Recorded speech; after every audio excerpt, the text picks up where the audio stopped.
Bienvenidos a Lateris Christi, en defensa de la fe católica, la familia y la hispanidad. Persona humana, a los 50 años. ¿Por qué la ética sexual de la Iglesia sigue siendo importante hoy en día? En 2025, la Iglesia deberá volver a articular y no diluir la visión antropológica y moral que da sentido a su enseñanza. Por John Grondelsky. El 29 de diciembre se cumplirá el 50º aniversario de Persona Humana, la Declaración sobre algunas cuestiones relativas a la ética sexual, de la Congregación para la Doctrina de la Fe, CDF. Publicado en 1975, el documento reafirmaba la doctrina católica sobre la inmoralidad de tres prácticas: la fornicación, el comportamiento homosexual y la masturbación, precisamente en un momento en que muchos teólogos ya buscaban desmantelar toda la ética sexual de la Iglesia. Medio siglo después, será revelador ver si se celebra este aniversario, a pesar de que su mensaje no es menos urgente ahora que en 1975. Vale la pena volver a examinar por qué surgió Persona Humana, qué enseñaba y qué ha sucedido desde entonces. El contexto: las secuelas de la Comisión sobre el Control de la Natalidad. Persona Humana apareció 7 años después de Humanae Vitae. Su trasfondo radica en la progresiva erosión de la ética sexual católica que comenzó durante los años 60 y principios de los 70, un proceso acelerado por la famosa Comisión Papal sobre el Control de la Natalidad convocada por Juan XXIII. El mandato original de la comisión era limitado: determinar si el nuevo fármaco anovulatorio, la píldora, constituía un método anticonceptivo, tal y como la Iglesia siempre había entendido ese término. Para nosotros, eso parece obvio, pero no lo era en 1963. En aquella época, la anticoncepción consistía en barreras que impedían el encuentro de los gametos o en sustancias químicas que los mataban. El mecanismo de la píldora era diferente, casi único. Su efecto previsto era impedir la ovulación por completo. Al alterar los niveles hormonales, la píldora engañaba al cuerpo. Era la supresión de la ovulación, una acción preventiva en lugar de una interferencia en un proceso ya iniciado, el mismo tipo de acto anticonceptivo que la Iglesia había condenado. No estoy seguro de qué conciencia existía entonces sobre la naturaleza abortiva de la píldora. Esa era la cuestión. En cierto sentido, era una cuestión técnica, pero que no implicaba reconsiderar si la anticoncepción en sí misma podía ser moral. A principios de la década de 1960, incluso los escritores que apoyaban la anticoncepción, entre ellos John Noonan, autor de Contraception, una historia del tema, admitían que el testimonio cristiano contra la anticoncepción había sido unánime hasta 1930, cuando la Conferencia Anglicana de Lambeth la aceptó, y había seguido siéndolo en el catolicismo hasta ese momento. Pero la comisión fue rápidamente superada por teólogos con ambiciones más amplias. Tras la muerte de Juan XXIII, Pablo VI continuó con la comisión, una decisión imprudente, en retrospectiva. La dirección que tomaban los teólogos de la comisión era clara: permitir las relaciones sexuales con anticonceptivos. Cuando su informe confidencial fue presentado al Papa en 1966, se filtró rápidamente al National Catholic Reporter. Había dos informes. La mayoría argumentaba que la Iglesia debía cambiar su doctrina. Una minoría insistía en que tal cambio era imposible, en parte porque hacerlo socavaría toda la estructura de la ética sexual católica, incluidas sus enseñanzas sobre la masturbación y los actos homosexuales. Siguieron 2 años más de indecisión papal hasta que Pablo VI finalmente publicó Humanae Vitae, 1968. En ese documento, el Papa reafirmó el principio en el que se basa toda la moral sexual católica: la conexión inseparable, establecida por Dios, entre el significado unitivo y procreativo del acto conyugal. Numeral 12. Los seres humanos, escribió, no pueden romper lo que Dios mismo ha unido. Debido al retraso de 2 años, la encíclica se encontró inmediatamente con una oposición organizada. En Estados Unidos, el padre Charles Curran lideró la resistencia. Pero hubo que esperar hasta finales de la década de 1980 para que el prefecto de la Congregación para Doctrina de la Fe, el cardenal Joseph Ratzinger, declarara que Curran no podía presentarse como teólogo católico. Entre 1968 y 1975, los disidentes ampliaron su rechazo a la Humanae Vitae, desde la promoción de la píldora hasta un ataque más amplio a la ética sexual católica. La masturbación fue descartada como insignificante para el desarrollo, y la fornicación se convirtió en una opción de estilo de vida para la autenticidad de la época.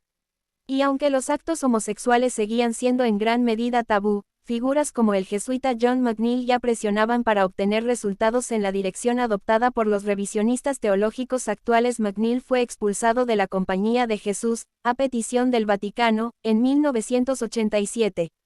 En 1975, la Congregación para la Doctrina de la Fe vio la necesidad de reafirmar claramente la doctrina católica sobre estas tres prácticas cada vez más controvertidas. El resultado fue Persona Humana. ¿Qué enseñaba Persona Humana? La declaración comenzaba reconociendo la confusión, no solo, entonces generalizada sobre la sexualidad y la necesidad de una enseñanza moral sana. Afirmaba no solo la centralidad de la sexualidad en la persona humana, sino también su responsabilidad moral ante Dios. El significado de la sexualidad está relacionado con la naturaleza humana, que no es inventada por uno mismo. Las apelaciones a la conciencia no pueden ignorar la realidad moral objetiva en favor de las preferencias privadas. 1. Fornicación. El documento se enfrentaba a la afirmación, ya muy extendida en la década de 1970, de que las relaciones sexuales antes del matrimonio podían ser morales, especialmente cuando una pareja esperaba o planeaba casarse eventualmente. Persona Humana rechazaba esto de manera inequívoca. Sus razones eran claras: los solteros no están casados, y no se puede atribuir ningún significado conjugal al sexo fuera del matrimonio. Las Escrituras presentan el matrimonio y no las uniones premaritales de prueba como el diseño de Dios. La experiencia de la fornicación a menudo implica que los hijos se vean privados de un hogar estable o que se evite deliberadamente tener hijos, lo que socava las dimensiones unitiva y procreativa de la sexualidad. 2. Actos homosexuales. La declaración señalaba que, incluso en 1975, algunos teólogos trataban la actividad homosexual con indulgencia, o la excusaban por completo. Algunos distinguían entre el comportamiento transitorio y las tendencias homosexuales supuestamente innatas, argumentando que estas últimas justificaban la expresión sexual. Otros proponían relaciones análogas al matrimonio. Persona Humana rechazó esas innovaciones, apelando a la enseñanza constante del magisterio y al sentido moral del pueblo cristiano. Reiteró lo que el catecismo afirmaría más tarde en un lenguaje casi idéntico: los actos homosexuales son intrínsecamente desordenados y nunca pueden ser aprobados. 3. Masturbación. La declaración abordó la creciente normalización de la masturbación. Si bien señalaba su frecuencia y reconocía que los factores psicológicos podían mitigar la culpa moral personal, insistía en que dichos factores no alteraban el carácter moral objetivo del acto. La Congregación para la Doctrina de la Fe criticó los intentos de tratar la masturbación como moralmente insignificante, excepto cuando se convierte en algo totalmente cerrado en sí mismo, porque es precisamente en su separación del placer sexual tanto de la unidad como de la procreación donde la práctica se convierte en moralmente desordenada.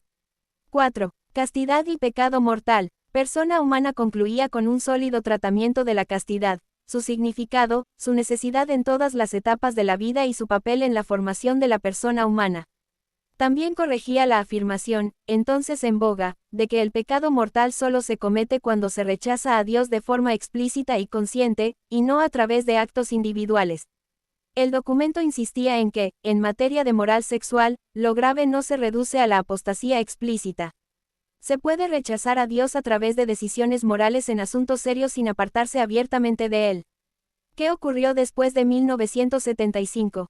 Como era de esperar, los mismos teólogos que rechazaron Humanae Vitae rechazaron Persona Humana. Muchos acusaron a la Iglesia de biologismo o fisicalismo, prefiriendo una noción nebulosa de creatividad como medida de la moralidad sexual. Pero la historia doctrinal no terminó ahí. 1. La era de Juan Pablo II. Ratzinger. 3 años después de la declaración, Karol Wojtyła se convirtió en Juan Pablo II. Se había comunicado en privado con Pablo VI cuando este último estaba escribiendo Humanae Vitae y fue su defensor intelectual incluso antes de convertirse en papa. La firme afirmación de Juan Pablo II de la encíclica se vio acompañada por el desarrollo de su teología del cuerpo, que ofrecía una base antropológica más profunda para la ética sexual. Sus encíclicas Veritatis Splendor y Evangelium Vitae desmantelaron las teorías morales revisionistas desde sus raíces. Mientras tanto, como prefecto de la Congregación para la Doctrina de la Fe, Joseph Ratzinger se aseguró de que las enseñanzas que se apartaban de la tradición católica fueran claramente identificadas como tales. Dado que la ética sexual católica se había convertido en una especie de patata caliente, que los teólogos revisionistas no aceptaban pero con la que no querían quemarse, muchos simplemente abandonaron por completo la escritura sobre ética sexual en lugar de defender la tradición o enfrentarse al magisterio. 2. La fornicación y el declive del matrimonio. En las décadas transcurridas desde 1975, las consecuencias de la fornicación se han vuelto imposibles de ignorar. Por un lado, los embarazos fuera del matrimonio, los nacimientos fuera del matrimonio se dispararon y solo recientemente han comenzado a disminuir, probablemente debido a los anticonceptivos y no a una recuperación de la castidad. Por otro lado, la separación intelectual entre el matrimonio y el sexo ha creado una mentalidad en la que se niega cada vez más la progresión natural de la vida matrimonial hacia la paternidad, especialmente entre la población actual de parejas en edad fértil. El sexo prematrimonial se ha convertido en normal, pero el matrimonio en sí mismo se ha marginado.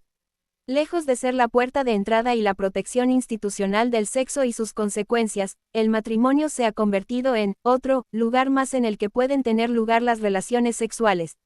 Mientras tanto, la idea de que el sexo prematrimonial pone a prueba la compatibilidad sigue siendo una creencia popular, a pesar de que ha sido desmentida por numerosos datos sociológicos que muestran que las parejas que conviven o mantienen relaciones sexuales prematrimoniales tienen mayores índices de ruptura matrimonial.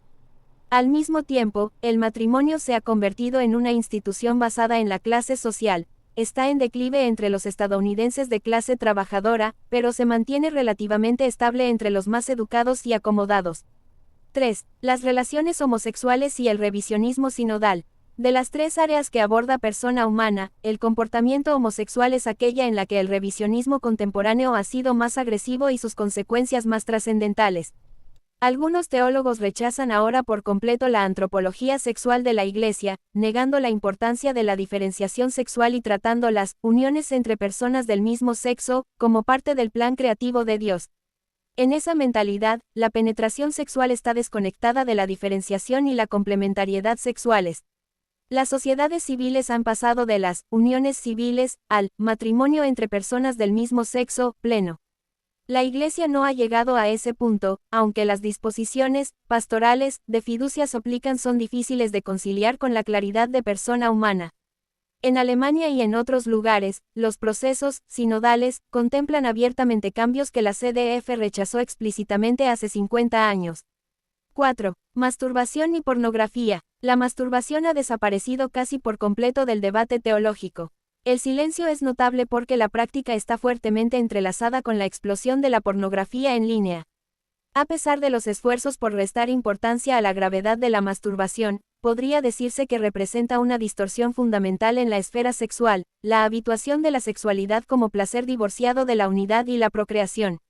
Una vez que esa separación se normaliza en la mente de un individuo, es difícil entender cómo se pasa a un comportamiento sexual moralmente ordenado. Eso es lo que no explican quienes minimizan las cuestiones morales que están en juego en la masturbación, pero uno debería preguntarse, si una persona se acostumbra a ver el sexo principalmente o exclusivamente a través del prisma del placer, ¿por qué esa perspectiva cambiaría fácilmente a la comunión de entrega una vez que interviene una persona del otro sexo? ¿Por qué no seguirían simplemente como antes? Hace una década, señalé que prácticamente no se había escrito nada sobre el tema, poco ha cambiado. ¿Por qué Persona Humana sigue siendo importante hoy en día? El 50 aniversario de Persona Humana no es simplemente una conmemoración, es una medida de la crisis de la ética sexual en la Iglesia actual. La doctrina oficial no ha cambiado, pero los oponentes a las doctrinas se han vuelto más vehementes, mientras que muchos de sus críticos clericales se han vuelto más silenciosos. Esto es importante porque, como recordó el entonces cardenal Wojtyła al Papa Pablo VI solo 3 meses después de la publicación de la declaración, documentos como Humanae Vitae y Persona Humana no se referían únicamente a prohibiciones sexuales aisladas. Sus debates reflejan algo más amplio, una batalla sobre la dignidad y el significado mismo de la persona humana. En 1983, mi propia tesis de máster intentó reconstruir la enseñanza de Persona Humana a la luz del personalismo de Wojtyła. Sostuve que la tarea era posible y que se podía defender la enseñanza de la Iglesia sobre estos temas precisamente sobre la base del personalismo cristiano. Hoy debemos continuar esa tarea. En 2025, la Iglesia debe volver a articular, no diluir la visión antropológica y moral que da sentido a su enseñanza. 50 años después de Persona Humana, la Iglesia sigue necesitando tanto su claridad como la renovación más profunda de la ética sexual que imaginó Juan Pablo II. La batalla por la dignidad del hombre continúa, aunque el alcance de la amenaza sea mayor. Publicado originalmente en CWR. No te olvides de dar me gusta, compartir y suscribirte. Dios te bendiga.